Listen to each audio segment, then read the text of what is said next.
Is ESG dead? Or on its way out? You might think so, with headlines taunting its downfall and the financial world seemingly turning its back on what was once the hottest trend. But if you stop and look, things aren't necessarily what they seem. Here, we will be diving deep into the heart of ESG. We'll debunk some myths, uncover truths, and explore how ESG is not dying, but reshaping for a future where it's not just relevant, but essential. After hearing all about its ups and downs, you might be wondering, what exactly is ESG? At its core, ESG stands for Environment, Social, and Governance. It is a set of practices that can be used to find a company's value beyond simply the balance sheet. ESG practices and metrics are a way to ensure, as well as track, that companies remain healthy and sustainable for a long time, not only financially, but also in other ways. ESG's path has seen its share of ups and downs. Before the COVID-19 pandemic hit, ESG products and funds were growing steadily, showing a promising future. And then the pandemic really kicked things into high gear. Suddenly, everyone wanted in on ESG, with firms quickly labeling their products as part of this trend, leading to a surge in investments and products.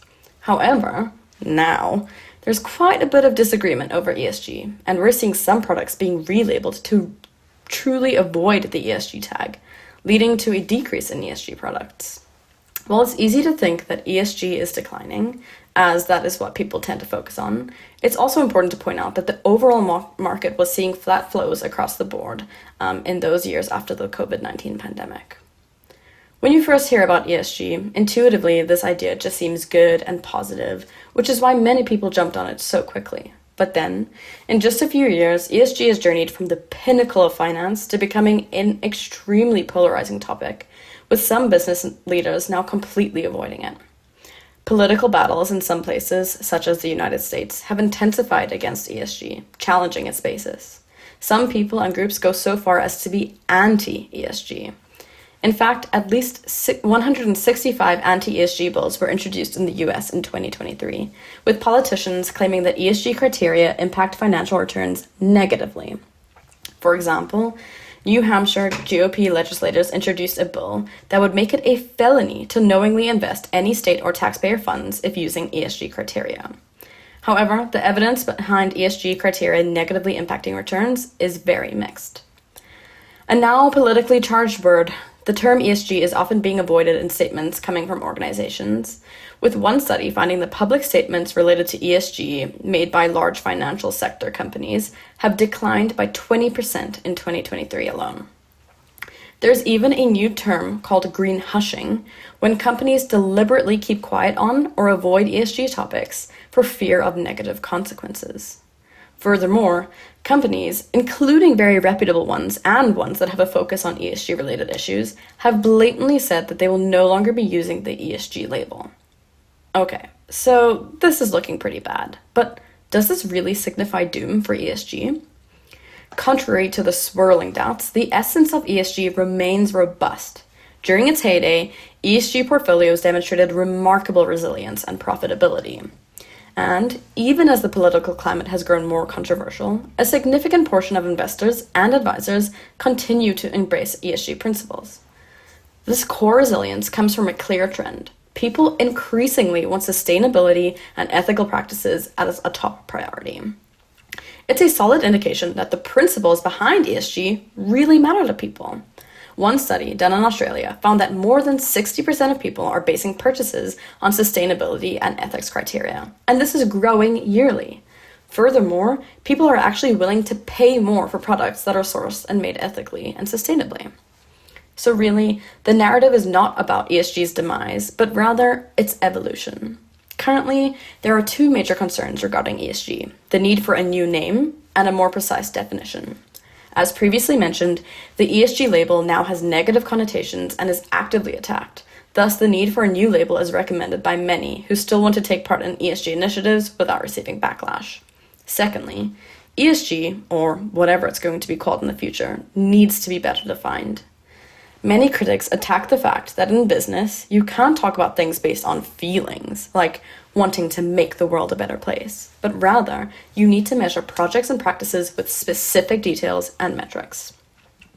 When done the old way, relying on wants and goals alone, ESG is not truly meaningful and does not tell us anything about an organization and what it is doing for the planet. It is clear that many agree on this. However, there are also just as many who agree on the fact that each of the 3 pillars behind ESG is still extremely important. So, while it might not be labeled as ESG, these practices and metrics are still widely incorporated into businesses. People who are in favor of ESG recognize that it is able to support a business, not just be a hurdle. For example, eliminating waste and reducing resource consumption is not just a good move for the environment, but it can also cut major costs and be incredibly beneficial for a business. More and more studies show that Canadian companies, for example, are adopting more aspects of ESG. Furthermore, in Canada, sustainability reporting is going to be mandatory sometime soon. And it's not just Canada. On the investor side, we are seeing that investors are increasingly interested in how they can create and drive positive change, in addition to making money. The keywords here are in addition to, as making money remains imperative. But the thing is, this is completely possible. ESG does not have to negatively impact profit, even though it's currently being painted that way. So we can see that it is not ESG itself that is the problem. It is more so the label and the connotations that it has, due to some past negative experiences that include not having a defined boundary describing what ESG actually is and how it is measured. With that being said, many companies are still committed to ESG at its heart, but this time by using a set of measurable tools and metrics that actually mean something to companies, and ditching the problematic ESG acronym. Some are pivoting and calling ESG other names. One example is funds or sustainable funds relabeling these products as thematic instead of ESG. Another is calling ESG rational sustainability, to emphasize the idea of creating long-term value, something that is considered vital and positive for any business, regardless of politics and priorities. This example term also touches on another key point of criticism, with rationality including solid evidence and analyses, instead of simply listing feel-good goals and hopes for a business. Recognizing the need for a more nuanced approach, the finance and corporate sectors are moving towards integrating ESG principles more deeply into risk management and business strategies. This shift towards rational sustainability signals a growing maturity in the ESG space, even if it is no longer called the ESG space, focusing on tangible outcomes and long-term value rather than mere labels and promises. Looking ahead, the trajectory of ESG is set to become even more integrated into the core strategies of companies and investment frameworks. With regulatory changes on the horizon and a clearer focus on quantifiable sustainability goals, ESG is adapting to meet the needs of a changing world. In recent years, we're seeing the strictest rules yet for companies to report on their sustainability actions, including their environmental impact, worker safety, and human rights efforts. The EU has rolled out its Corporate Sustainability Reporting Directive, or CSRD, which demands more detailed sustainability disclosures. Meanwhile, the EU Corporate Sustainability Due Diligence Directive, or the CS3D, is still on the table after some delays, but will aim to ensure companies vet their supply chains for sustainability. Plus, the International Sustainability Standards Board, or ISSB, introduced global guidelines last year for companies to report climate-related risks. And just recently, the U.S. Securities and Exchange Commission, or SEC, decided to require companies to give investors more consistent information on how they're addressing climate change. All of this highlights just how necessary ESG is, and further backs up that ESG cannot be dead, even if some people want it to be. Companies that are focusing on ESG now will have the upper hand, as they already collect data that will show when they are in danger due to environmental policies and penalties, and also show when and how to pursue initiatives where new opportunities are emerging.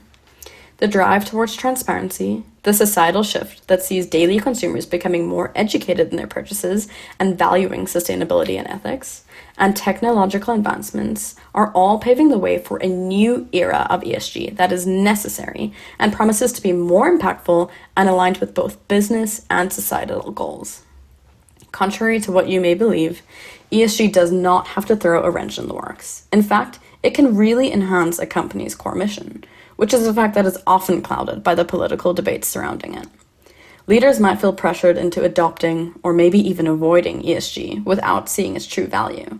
But it's really about asking the right questions to add value to their business.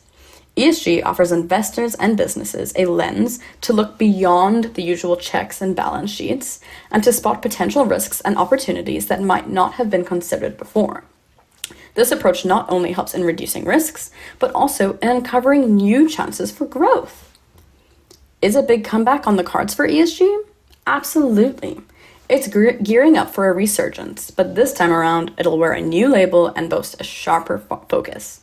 Rather than the death of ESG, this is an exciting, transformative time where AI, new technologies, and innovative ideas will help track accurate and informative data, supporting businesses and ESG initiatives, and also unlock new ways for businesses to thrive financially while making a positive impact on the world that they operate within.